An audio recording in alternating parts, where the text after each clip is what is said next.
Welcome to Weird Web Radio, an explorer's guide to hidden worlds of the paranormal and occult, reality-expanding experiences, and the downright weird and bizarre. With your host, Lonnie Scott. Welcome to Weird Web Radio. I'm your host, Lonnie Scott, and this episode features a psychic out of Miami, Florida, Alexis Reyes. Alexis was born in Spain, and now she's in Miami, Florida, where she's offering her services with her psychic gift, also using tarot for readings to get to know her clients a little bit better. Alexis works with a variety of people, ranging from television executives to CEOs of Fortune 500 companies, all the way down to just your everyday, average, normal people like you and I. Alexis was awarded Miami's Best Psychic in 2015 by the Miami New Times. As a spiritual psychic and medium, she feels her mission is to help make a difference in the lives of others and those who come to her for help. It's an honor to have her here on the show, and throughout the episode you're going to hear her go through her story of growing up with her gift, how lonely that could feel and what she did about it, and now how she focuses on helping others with her skills and her talents. If you know someone or you yourself would like to be featured on Weird Web Radio, you can contact me at weirdwebradio@gmail.com. Thank you and enjoy the show. Alexis, welcome to the show. Welcome. Thank you. Well, I'm glad to have you here. Alexis and I kind of found each other accidentally on Instagram, and I've always got my feelers out there looking for somebody who'd be a good fit for this show, who also would benefit from having exposure to my audience. So, right away, you call yourself a psychic. Yes. What does that word mean to you? What it means to me. Well, actually, when I was young, I converted it from being a good guesser to being a psychic. So, to me, being a psychic, it's a person who is either, I think, born with a gift. Someone that can see a little further than the average person. Someone that has a little bit more of a sixth sense than the average person. When you say, you said you went from being a good guesser to being a psychic. So, and then you touch on sixth sense. What gift do you use? What sense is that you're talking about? When I was small, to me, why I said good guesser was because I thought I was just getting everything right. Everything that I would say would just happen or be on point. So at a small age, I didn't know if I had any kind of a gift ability. I just thought I just was a good guesser. As I got older, I knew that it wasn't being a good guesser. I knew that there was something more to my vision than just me just guessing things. And it wasn't a guessing, it was just my intuition. So you use the word vision. Is that how you see the information that you're getting whenever you're working with a client, or is it some other process going? That's pretty much the strongest thing I do use, and I have. It almost looks like a movie in your mind. Sometimes I have to ask questions because I don't know what I'm seeing correctly. So if I'm working with a client, I'll ask, why do I see this certain thing? What does this mean? And then I take it from there. What about your psychic gift interests you the most? What interests me with my gift the most? Being able to help people. And how do you use it to help people? It's almost like lending them a vision that they can't see. I always tell my clients, I'm giving this gift. It's like if Flagler is bumper to bumper, I'm going to tell you, look, take 8th Street. It's a more smoother ride. That's how I see it in that sense, and how I can help. I see a little further than the average person. And you said this all started for you when you were young? Yes. I was born with my left, bad direction. I was born with my left ear kind of attached to my neck. So when I was around 4 years old, I had to have surgery to have that removed. I swallowed a lot of anesthesia, according to them, and that's when it all started happening. like after surgery, I started seeing things and knowing things, and it was almost like a different child that had just walked out of that surgery room. That wasn't the same that one that went in to have the surgery. What was your first experience like that you knew something was different? It wasn't school. I was probably first. I think I was in first grade. I'll never forget the teacher's name. Her name was Miss Salems, and I would visualize her with this dog walking, and she was buying some kind of like a lawn, something for the yard. And I kept on seeing that, and I would tell her, and she didn't understand. And we got back to class the next following week, and she asked me that, why did I keep on telling her that? And I said, I don't know, I just keep on seeing that. And then she tells me, it's funny because this weekend I was looking for something, and it had something to do with the backyard, and I was with my dog, and it happened just as you said it would. So how did you know that? That's when I told her, I guess I'm a good guesser. And that's how it all started for me. It was like one thing after the other. How did your family respond to this? My dad was very supportive. My mother was very scared.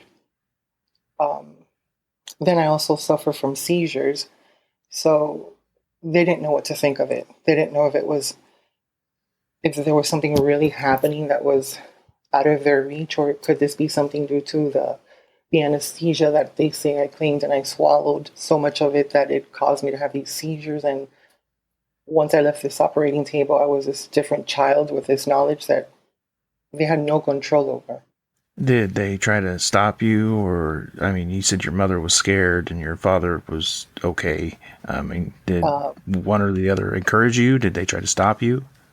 It's funny, my father would encourage me. He kind of like played games with it. He would ask me questions, and he just played with it a lot. So he was supportive to it, and he would tell me, if you see something or you think something, you tell me. And I definitely would. And my mother was totally against that. She was like, you shouldn't be thinking those things. Those things are not right. At one point, she told me, we got to take you to church. And she was like totally afraid of it, totally. And my father was very supportive of it. So it was weird. And I grew up in a Catholic background home.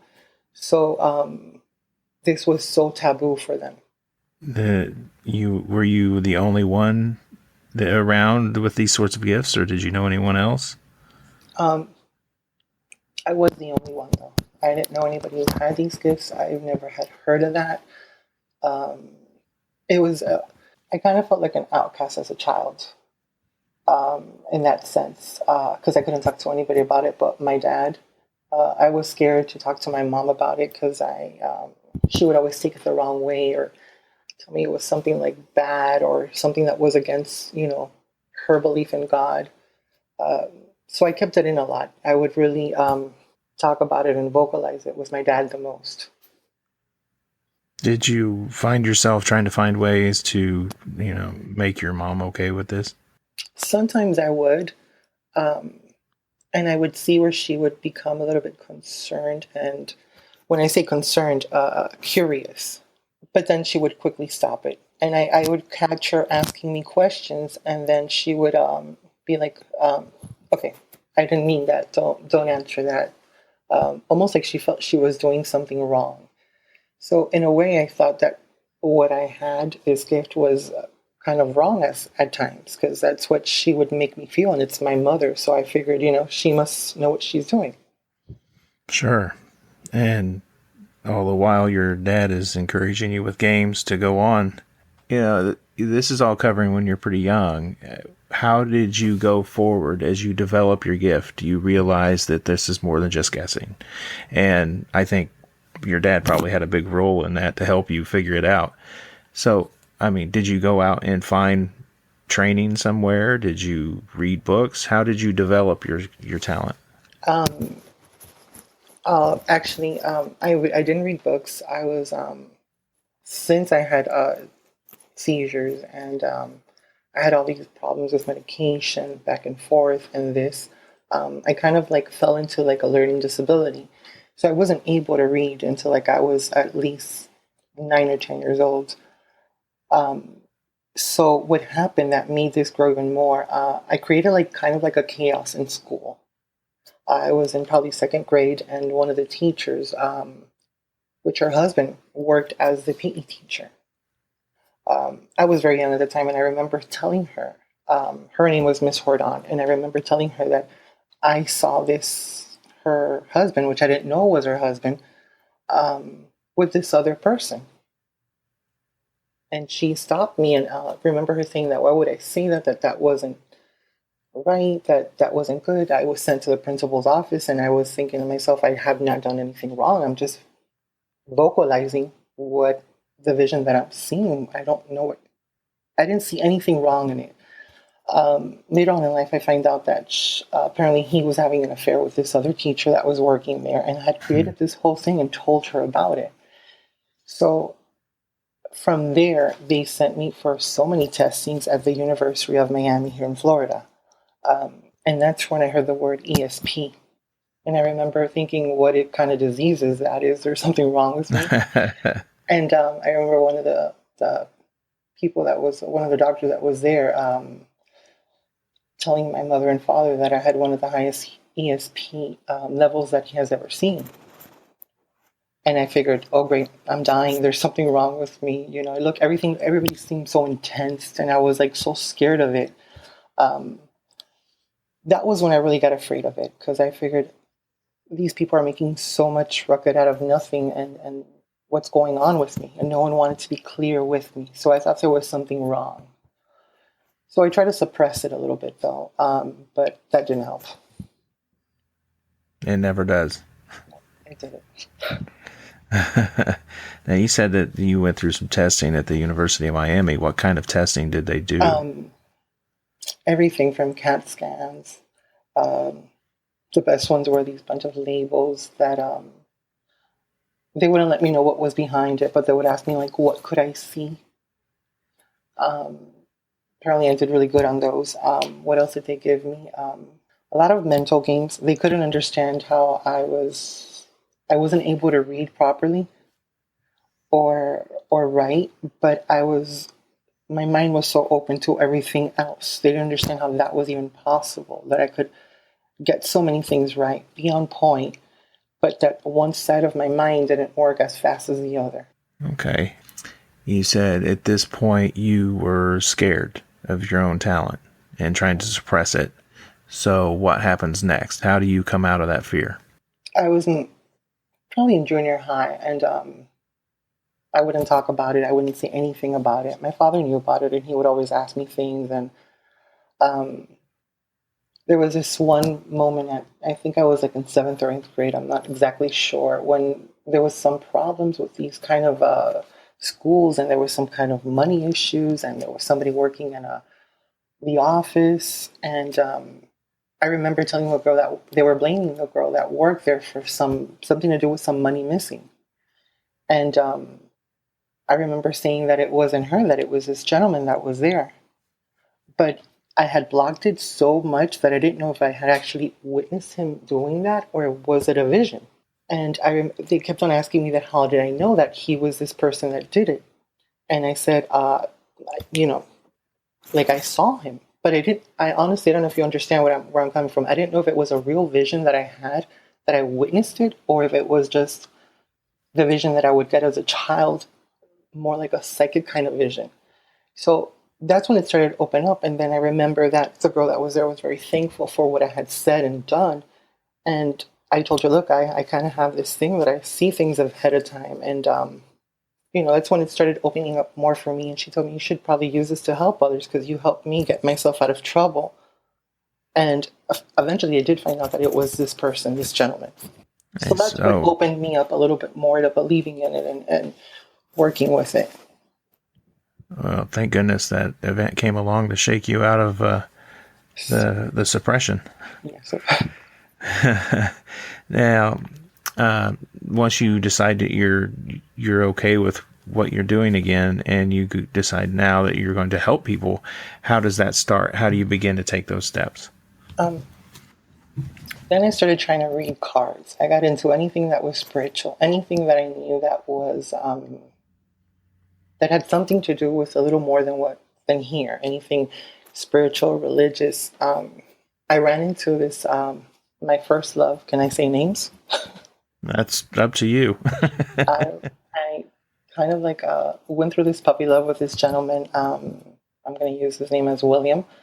Um, and his family was here in Florida, and they were just involved with, I don't know how to say it in English, but I'll say it in Spanish, Santeria and Brujeria. And I remember that it was the only thing close to what I can say that felt normal for me at the time. Because it's almost like they knew that I had a gift, so they would kind of like utilize me or ask me questions or tell me they were going to do a special ceremony. But it's funny because I felt that there was something not right, and it kind of scared me. Mm-hmm. And I remember him telling me that his parents were going to do this thing on a Sunday, and I said, like, what kind of thing is? And they called it in Spanish una misa, and I was like, a mass? And he was like, well, it's kind of like that. We all gather around, and some of us wear white, and then we do these sacrifices. And I said, wait a minute, you do what? And he says, no, we have to feed the dead. And I said, by doing what and killing what? And he says, oh, it's just chickens and things like that. That horrified me. And I remember I lost that puppy love really soon, and it was just something that wasn't right for me. I didn't feel like I needed to sacrifice anything to belong. So that kind of like really threw me off, and I started learning more about that particular religion. And I respect it, but it's not who I am, and it was everything against of what I believed in. But it was the only thing at that time that was close that would allow me to be a psychic and also allow me to be myself. So I was really torn by that. That's interesting that it highlights a difference in cultures, even right here in the United States. When I was young and learning to work with my different insights and skills and exploring into the world of the occult, it was always seemed that Wicca was the thing that people found first. Mm-hmm. And you down there in Florida, it was Santeria that you encountered along your path first. Very interesting. It was actually very scary for me. It didn't make sense to me. The only thing that felt right was that I was accepted, that all these people knew that I had this gift and that it was okay to have it. It was okay to use it. But it just didn't feel right with me. You know, like I said, I respect every single religion there is out there, but it didn't sit well with me. It wasn't who I was. I didn't think that I needed to sacrifice anything to be who I was. And I remember them telling this one girl that was there, she was, at that time she was a little older than I was. She was probably like in her late teens, early 20s. And that she needed to do this whole ritual to become this high priestess. And I remember saying that she had to pay like almost like $20,000. And I remember thinking to myself, well, that takes away the fact of it being a gift. Isn't it a gift if you're born with it? If you have to buy it, then it really isn't yours. That didn't sit well with them. So then I wasn't liked. And it was just very difficult growing up, being a psychic child or having a high level of ESP. It was just really difficult here, in, especially in South Florida, South Miami. It was really tough. When you say it was really tough, you have something in mind. What is it? It was just I didn't know where I would fit. Because I knew I wanted to help people. But I figured, how am I going to help people when, you know, you're sacrificing things, and that's not really who I want to be, and I have to dress in white for a whole year, and I have to shave my hair. I was like, this sounds horrifying. This doesn't even sound like a gift. It sounds like torture. And I said, and where do I get $20,000 to become this person that I should be? And I wanted so much to use my gift. I wanted so much to utilize it. So I was like, I didn't know where to go. I didn't know what to run.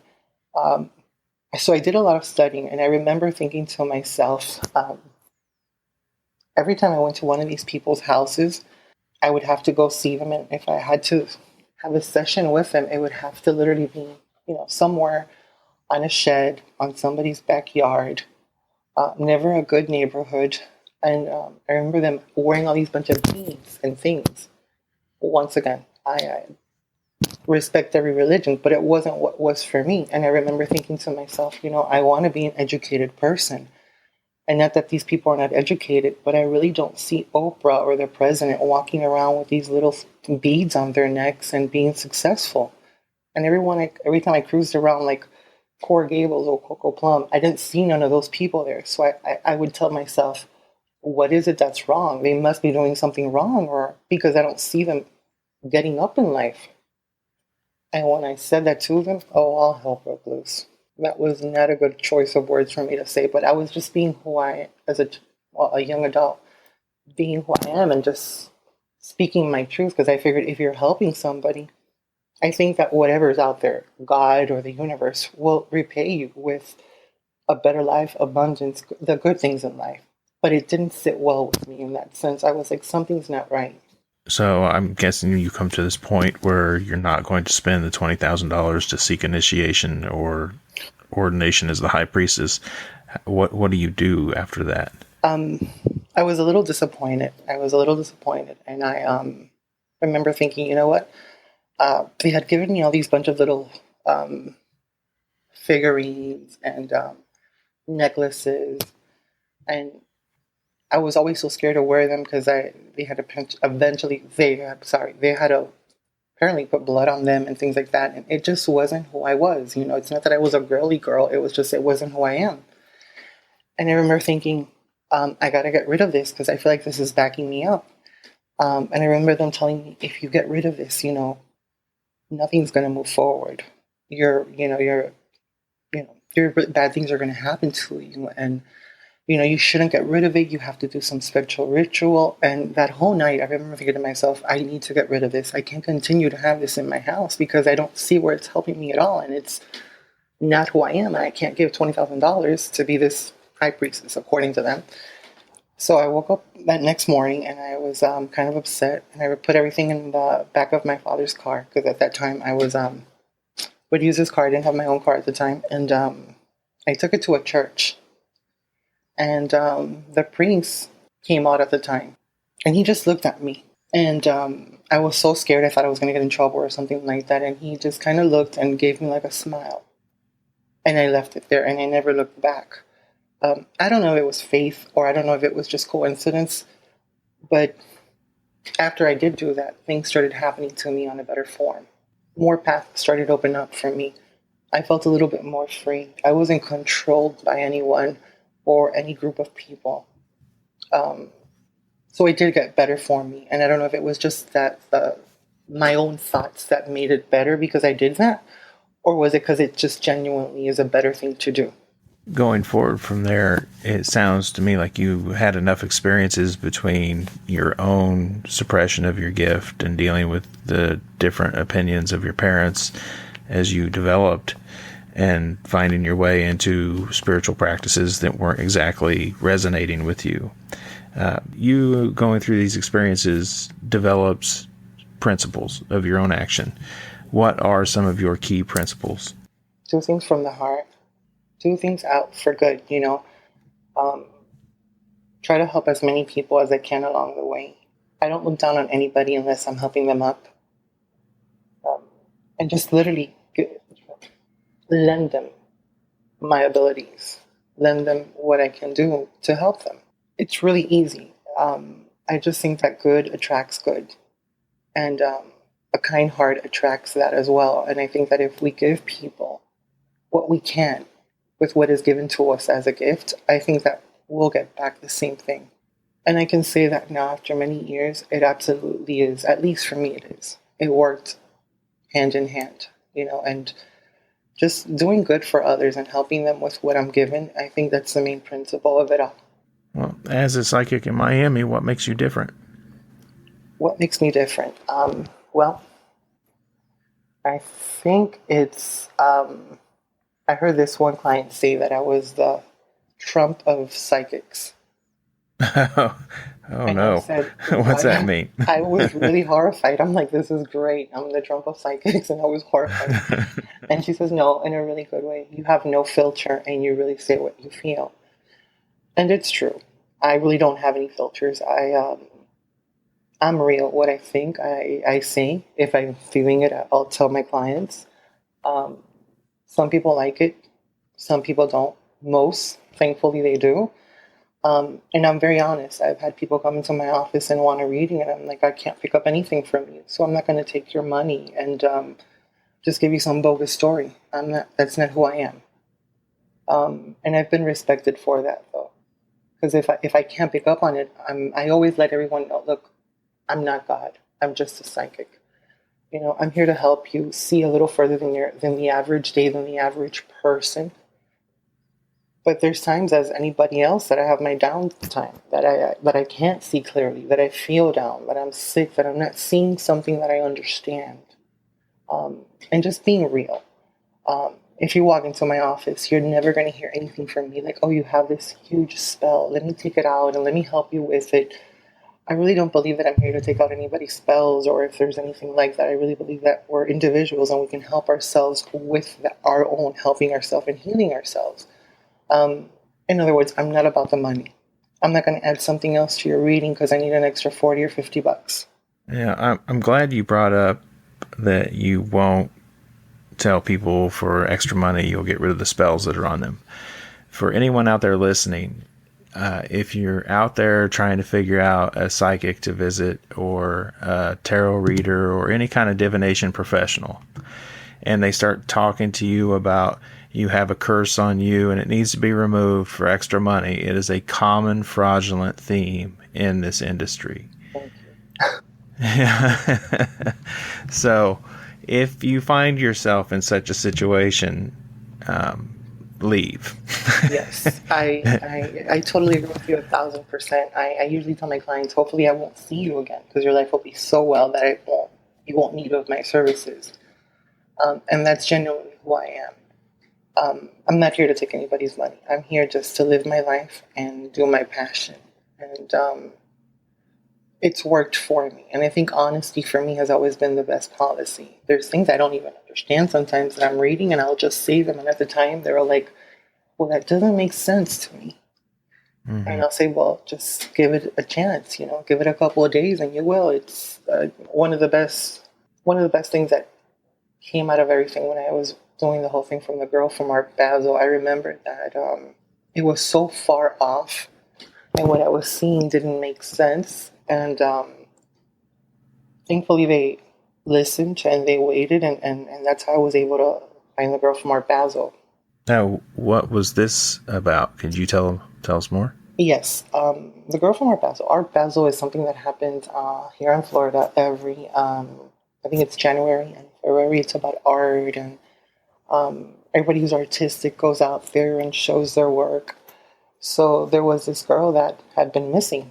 They couldn't find her. I don't remember how old she was. I think she was about 21 or 22 years old. And I worked for the government. And I remember that they had asked me that if I could help in this case. And I said, sure, that I would help. And they gave me her shirt. And I remember that they told her father if he wanted to speak with the ESP agent. And I remember that he said that he didn't believe in that. First of all, I thought not many people know what an ESP agent is. And if my child is missing, I don't care what kind of agent you are. I want to speak to you. You can help me. So that was a red flag for me. And I remember the lieutenant asking me, Alexis, so what do you pick up from this shirt? And I remember I said, I pick up from a Cabbage Patch. I pick up the name James or Jamie. And I also pick up from Lake Wales. And I remember he told me, and I use this all the time as when I can't get things right, he told me, well, Alexis, I think you've crossed your cables. Because psychology-wise, this girl's 20-something. Cabbage Patches are 40 years ago. Lake Wales, we have to go to England now. And the names James and Jamie, you're not giving me a solid path to go by. So, of course, I was kind of like devastated, and I felt like horrible because I couldn't get anything right at that point. And 3 days later, they had found that she lived with a roommate. But the roommate had been vacationing in Puerto Rico. So they brought her in. Thankfully, I was in the office when they bring her in. And the girl, the first thing that she says when she came in, she says, well, I know that she wasn't abducted because she took Jamie. When they heard that she said Jamie, they looked at me and they said, oh, this is going on. This is on the route that it's going. And the lieutenant said, and who's Jamie? And she said, it's her cabbage patch that her mother left her. And then how Lake Wales comes to mind is I have 3 dogs. I'm a dog lover, and my mom is old.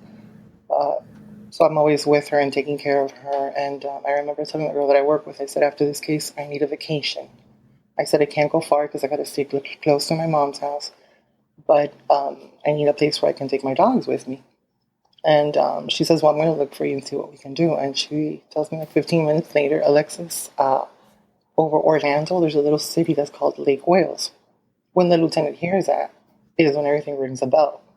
And I think after they put everything together, they searched, assuming they went for however it works for them, and they found her in Lake Wales with her cabbage patch.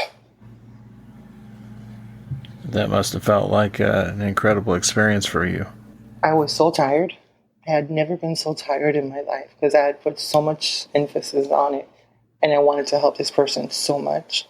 It was hard. It was one of the best things I did, but it was such a tiring assignment, and it was just, it was good and bad, but it was just a mixture of emotions. But I was happy that at least that I was able to help someone. That I was. How much time passed while you were working on that case? That was a good, constantly, I want to say a good 5 days. And it was always, do you pick up from anything? Is there anything else you need? Can you talk to somebody? Is there something you can do? And it was like, they wouldn't stop. They had to have answers. And it was a lot. It really was a lot. And you said at the time you worked for the government. Mm-hmm. Was it an actual job with the government you were doing this, or were you just contracted by local law enforcement? Well, that one I was contracted by local, by them. But previously I did work for the government. I used to do bonds, and that's what I did. I did that for most of my life, and so I knew a lot of cops. I knew a lot of law enforcement. I was very familiar with it. Everyone knew that I was psychic. And genuine, before this all even happened, I'm going to go back a couple of years.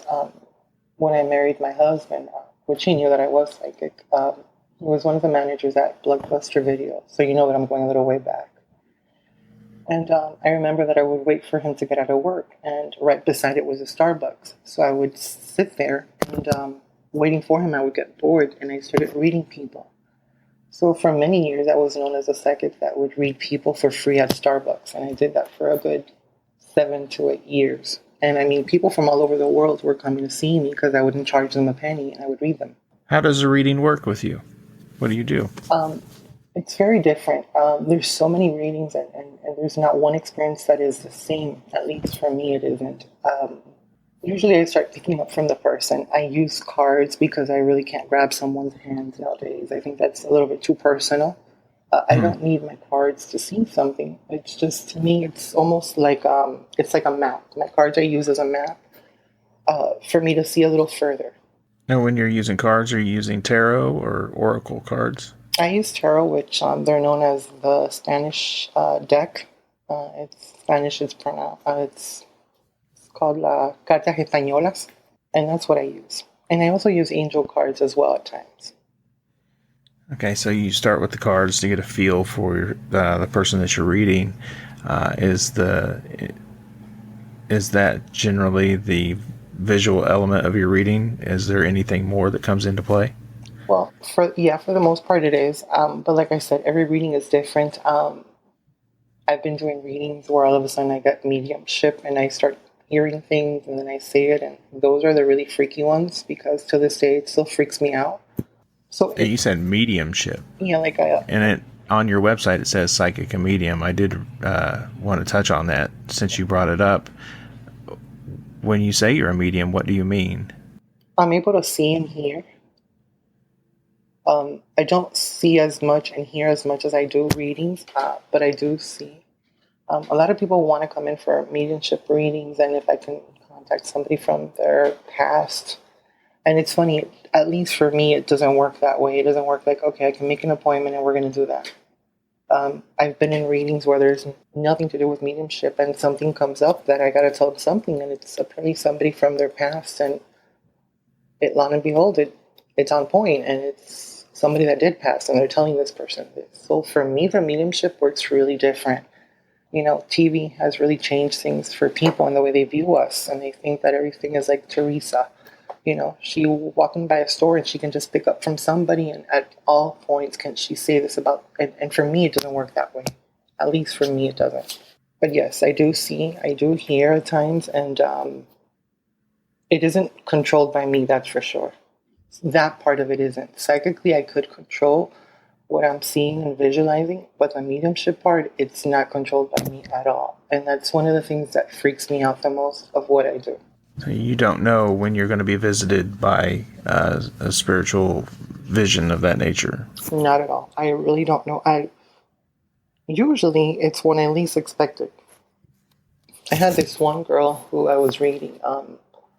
She happened to be a friend of well, not a friend. Her kids go to school with one of a friend of mine's, and all I knew is that she wanted me to she wanted to come in for a reading. So I give her a closer appointment, and I'm reading her, and all of a sudden I see this man drinking wine without a shirt, and he keeps on telling me that it was just his time, and that he's sorry. And he was in pajamas, and I'm thinking to myself, well, why am I telling this? How do I tell this woman that I see this man in PJs without a shirt drinking wine? What does this mean?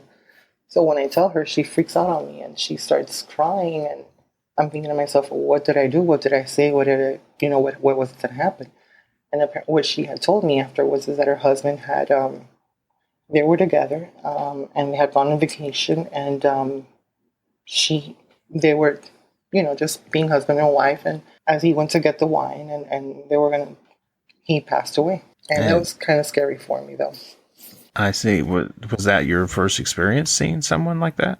No, that wasn't my first. That was just the first thing that I had seen that was so, I've never seen a ghost that I saw in a way like that shape and form. Like, he didn't have a shirt. He was just wearing like regular like PJ pants, and with some kind of like drink in his hand. It's not like, to me, my visual was like, this looks like a poster from the 80s. What's going on here? What am I seeing? What am I visualizing? Why is this man telling me this? And that was what freaked me out about that one. But I had seen others, but they were also different. And with me, it's not like a specific time or a specific place. It really just happens randomly. I could be at a party and sitting down and see somebody that I think is someone, and there's no one there. Does that make you less likely to attend social functions? Yes, it does. Okay. It's a lot, actually. It's kind of cool that you asked that question, because I'm known as not being too social out, and it's not anything. It's just that what I do. What I can tell you about being a psychic, going into a room full of people, you do pick up from a lot of energy. And sometimes mentally, it really messes me up, at least with me. Sometimes I see things I don't want to see or I don't understand. So I'm very careful about where I go, the surroundings, the people. Because to me, I don't really know what I'm seeing, so it kind of scares me in a bit. I don't know if this is real, if this is not. I don't want to make a fool of myself. So, yes, it does affect yes, it does. Do you have certain practices that you use to, protect yourself from outside influences, or to shield yourself from negative energies or influences? Everybody asks me that question, and I'm going to be honest with you. No, mine is really simple. Whenever I get a chance, and I usually don't tell anybody, I'll go see my grandparents. They've passed away. And I feel like when I go there and I talk to them, it's almost like if, like I'm being cleaned for some reason. I don't leave the same way I came in. And I found that when I feel very heavy, spiritually. And I do that. It helps me.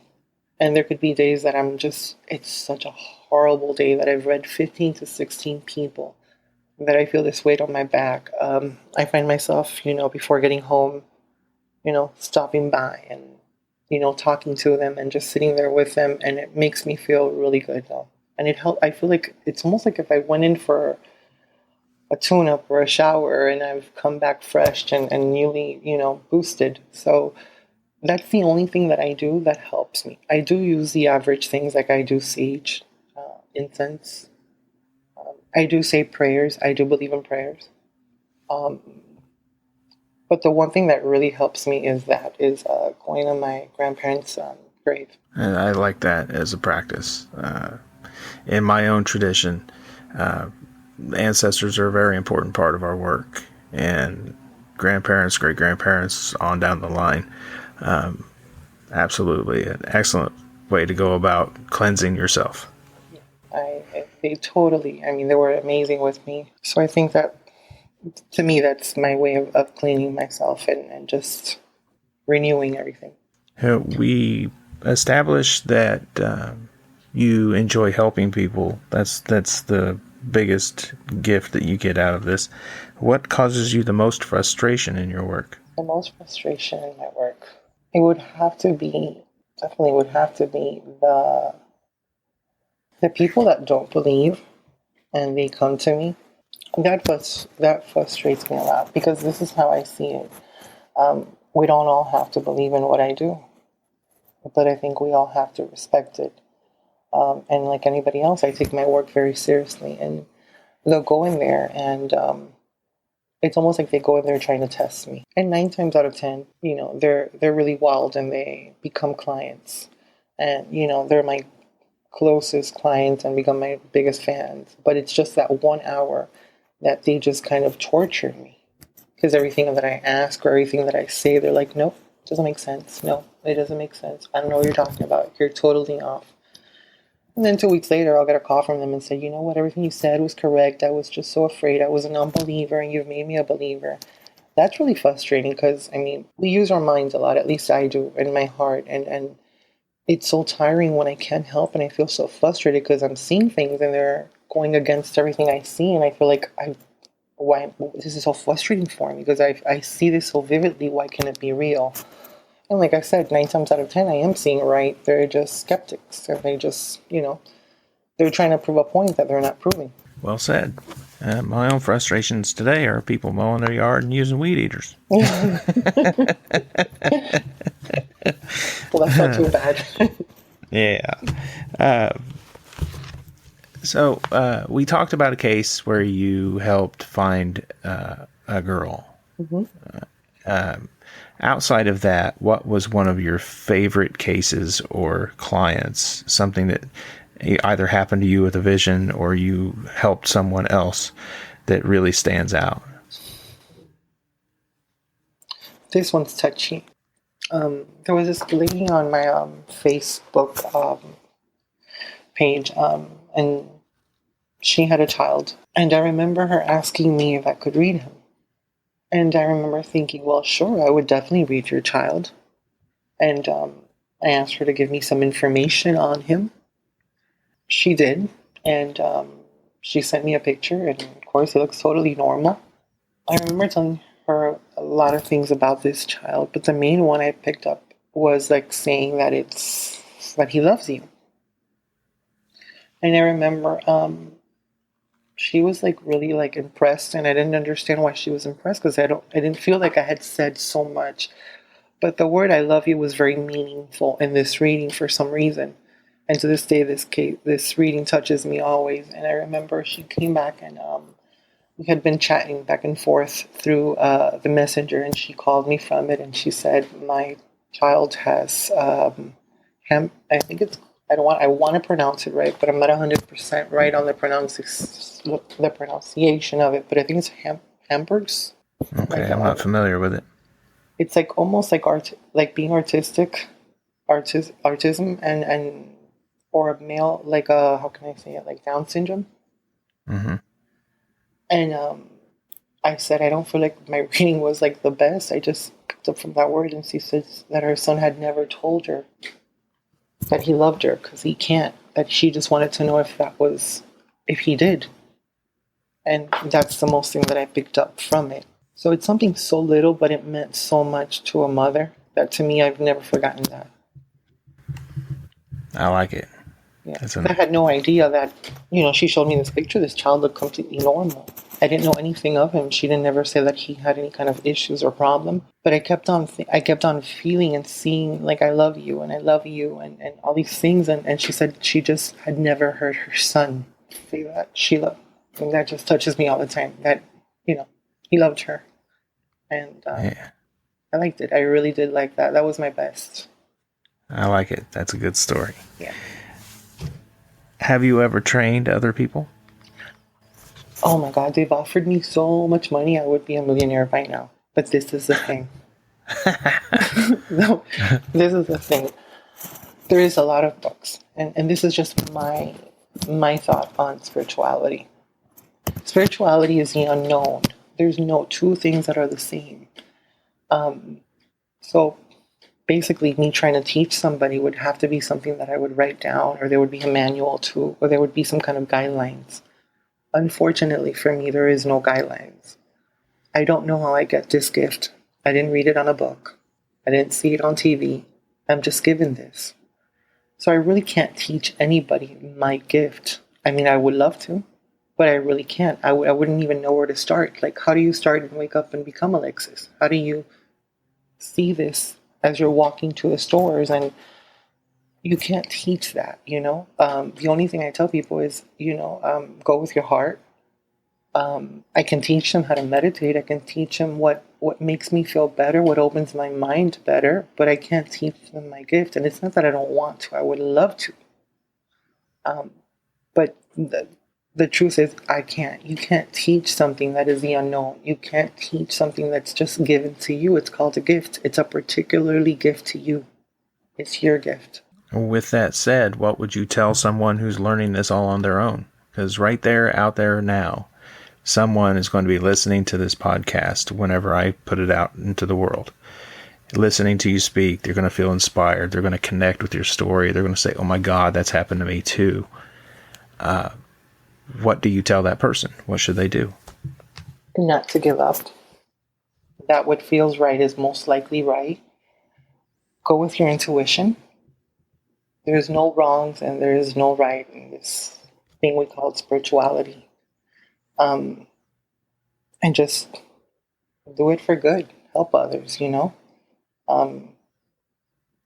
Use what you're given and don't be afraid. It's almost like the law of attraction, knowing that you could and you will. And that's kind of like a message I would send out. It's believe in who you are. If you're feeling this, if my story inspires anyone, and if you've had similarities, go with it, Everyone's story is different. Everyone has their own story. Good advice. So, whoever you are out there, you heard it here first. Alexis says, be the Jedi, not the Sith. I like that. Now, we're coming now towards the end of the show. And we've covered a lot of ground from the beginning of your journey to where you're at now. Is there anything else you'd like to share, a parting thought that maybe something I didn't think to cover? Let me think. I think you've pretty much covered everything. Really, I think we've really covered everything from point A to point Z. I really can't think of any. That's okay. A question that one of my favorite podcasts always asks, and I like to steal it from time to time, and I think you're a good candidate for this. If you could have a billboard and put one word up there, what would it be? Kevin. Kevin? Yeah. There's a story there. What is it? I don't have any biological children, but this child walked into my life many years ago. Kind of showed me how to love a love I didn't know, and helped me become the spiritual person I am today because of him. And he was my real book journey definition of spirituality because he taught me so much. And he was killed about 2 years ago. But he showed me everything that I could possibly need and to help any other. And he didn't do it with a book. He did it with emotions and showing me how to love. And that word to me means everything. So if I had a word that I can put out there in a bulletin, it would definitely have to be his name, because he is my inspiration to this day. Oh, that's a wonderful story. Thank you for sharing. Yeah. Well, that brings us to the end of this episode. Alexis, I want to thank you again for being here. And I want to thank you for having me here. Now, how can people find you? Really easy. You can go on my website or on Instagram. Google me. I'm really simple. I'm really down to earth. I'm not really complicated. But yeah, through either my website or Instagram, my phone number. What is your website? My website is Sweet Baby Jesus. Okay. That ain't it. No, I know. It's actually www.Alexis Psychic Boutique. Okay. And we'll make sure that we get all those links in the show notes as well, so everyone can find you a lot easier. Your Instagram page and your website. For that, because right now my head is all gone. That's all good. Ladies and gentlemen, this is what happens when you bother someone on their day off. Actually, that's very true. All right, Alexis, it was wonderful to talk to you, and thank you so much for sharing your story and your journey with us. I hope that we've reached some people out there that it impacts their lives, and I certainly hope that people find their way to you because of this. Thank you so much for having me here. Likewise. Thank you very much. Thank you to all my listeners and subscribers to Weird Web Radio. You can find the show at weirdwebradio.com and weirdwebradio.libsyn.com. I'm on Facebook at facebook.com/weirdwebradio and Twitter at weirdwebradio. You can subscribe by email here on weirdwebradio.com in your favorite podcast apps and in iTunes. Just search for us by name as Weird Web Radio. Please remember to rate, comment, and share the shows you like. It helps others find us in the search results. Seek the mysteries and delights in life, my friends, and as always, stay weird out there.